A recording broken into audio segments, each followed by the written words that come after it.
எனக்கு தெரிஞ்சு தமிழ்நாட்டில் ஒரு 2.25 கோடி ரேஷன் கார்டுகள் இருக்கும்னு நினைக்கிறேன். அவங்க எல்லாரும் வேற வேற எந்தெந்த கட்சியில் இருந்தாலும் கட்சி வேறுபாடு எல்லாத்தையும் தாண்டி இந்த விஜய் அவங்க வீட்டில் ஒருத்தனா வாழ்ந்துட்டு இருக்கிறான். அவங்க குடும்பத்தில் ஒருத்தனா பார்த்துக்கிட்டு இருக்கிறாங்க.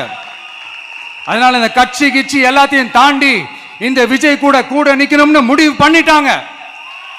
அதனால அப்படி முடிவு பண்ண அவங்கள பாதுகாப்பா பூத்துக்கு கூட்டிட்டு வாங்க. நம்மளோட இந்த விசில் சின்னத்துக்கு ஓட்டு போட வைங்க.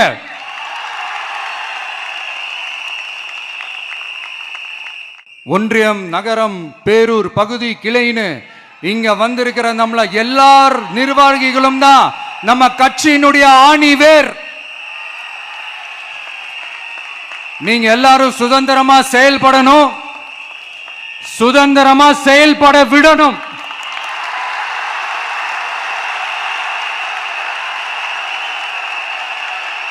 நீங்க ஒவ்வொருத்தரும் எனக்கு முக்கியம். நீங்க தான் நம்மளுடைய இந்த BLAs பூத் லெவல் ஏஜென்ட்ஸோட களத்தில் நின்று வேலை பார்க்க போற ஃப்ரண்ட் லைன் வாரியர்ஸ். இப்ப நடக்க போறது வெறும் எலெக்ஷன் கிடையாது, இது ஒரு ஜனநாயக போர். இந்த டெமோக்ராட்டிக் பேட்டில லீட் பண்ண போற கமாண்டர்ஸ் நீங்க தான். நான் ஏன் இது எவ்வளவு ஸ்ட்ரெஸ் பண்ணி சொல்றேன் அப்படின்னா, இந்த தீய சக்தி எப்படி, இந்த தீய சக்தியோட தில்லு முள்ளுலாம் உங்களுக்கே நல்லா தெரியும். முழிச்சிட்டு இருக்கும் போது முழியை தோண்டி எடுத்துட்டு போற கூட்டம். அதனால கொஞ்சம் ஜாக்கிரதையா இருக்கணும்.